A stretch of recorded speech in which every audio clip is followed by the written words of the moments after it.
IPL 2026లో భాగంగా శుక్రవారం జరిగిన మ్యాచ్‌లో ఈ కీలకమైన పోరు నిజం చెప్పాలంటే ఈ మ్యాచ్ అనేది సీఎస్‌కే జట్టుకి తాడో పేడో చావో రేవో నువ్వా నేనా డూ ఆర్ డై లాంటి మ్యాచ్ అన్నమాట. అయితే ఈ మ్యాచ్‌లో మాత్రం ఊహించని విధంగా చెన్నై జట్టు ఓటమి పాలైంది. లక్నో జట్టు ఏకంగా 7 వికెట్ల తేడాతో ఘన విజయం సాధించింది. ఇక చెన్నై ప్లే ఆఫ్ ఆశలు ఆల్మోస్ట్ దెబ్బతీసేసింది.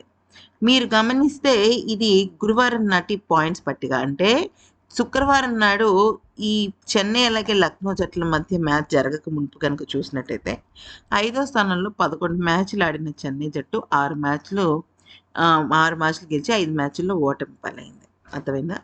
అయితే ఇక్కడ ఏమైంది చెన్నై జట్టు గనుక చూసుకున్నట్టయితే, ఈ మ్యాచ్ గెలిచి ఉండుంటే అంటే శుక్రవారం నాటి మ్యాచ్‌లో గెలిచి ఉన్నట్టయితే ఖచ్చితంగా 3 లేదా 4 పొజిషన్స్‌లోకి వెళ్ళిపోయేది. అట్‌లీస్ట్ 4 పొజిషన్స్‌లోకి వెళ్ళేది. ఇక లక్నో జట్టు కేవలం 16.4 ఓవర్‌లోనే 188 పరుగుల లక్ష్యాన్ని సునాయాసంగా ఛేదించేసింది. అయితే ఇప్పుడు అసలు చెన్నై ప్లే ఆఫ్ పరిస్థితి ఏంటి అంటే చాలా కష్టం. 12 మ్యాచ్‌లు ఆడి 6 ఓడిపోయింది, 6 గెలిచింది. 12 పాయింట్స్ వద్ద నిలిచింది. ప్లే ఆఫ్‌కి చేరుకోవాలంటే చెన్నై తమ మిగిలిన 2 మ్యాచ్‌ల్లో ఖచ్చితంగా 2 గెలవాలి. అంటే కేవలం మిగిలింది 2 మ్యాచ్‌లు మాత్రమే వాళ్ళకి. ఎందుకంటే 12 మ్యాచ్‌లు అయిపోయాయి.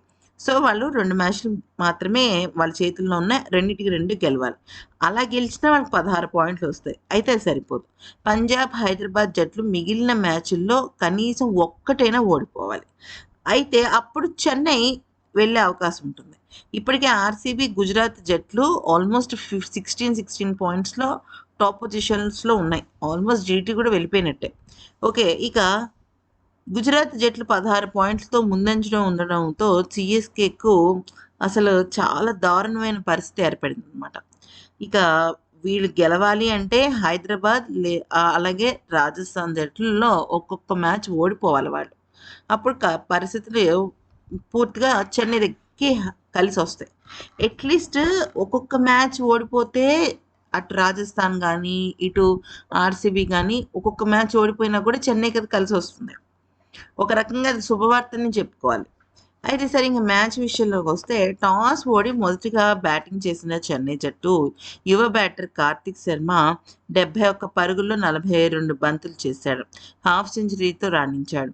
187 పరుగుల లక్ష్యం చేర్చగలిగిందనమాట చెన్నై జట్టు. ఆరంభంలో సంజు శాంసన్ 20 పరుగులే చేశాడు. రుతురాజ్ గైక్వాడ్ 9 పరుగులు ఇలా విఫలమయ్యారు. కానీ కార్తిక్ బ్రేవిస్ 25 పరుగులు, 4 వికెట్‌కు 70 పరుగుల భాగస్వామ్యాన్ని నెలకొల్పారు.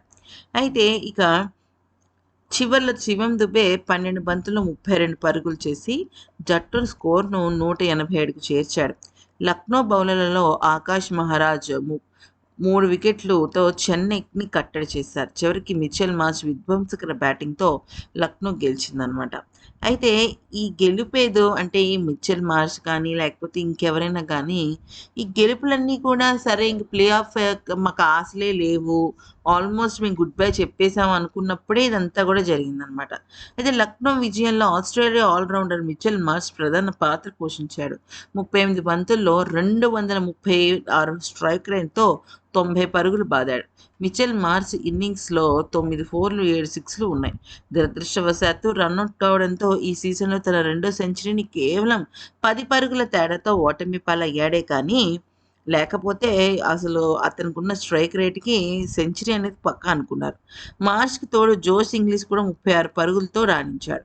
అయితే చెన్నై బౌలర్లలో స్పెన్సర్ జాన్సన్, ముఖేష్ చౌదరి తలా ఒక వికెట్ పడగొట్టినప్పటికీ లక్నో జోరునైతే అడ్డుకోలేకపోయారు. ఈ రకంగా చెన్నై జట్టు ఓటమి పాలైంది.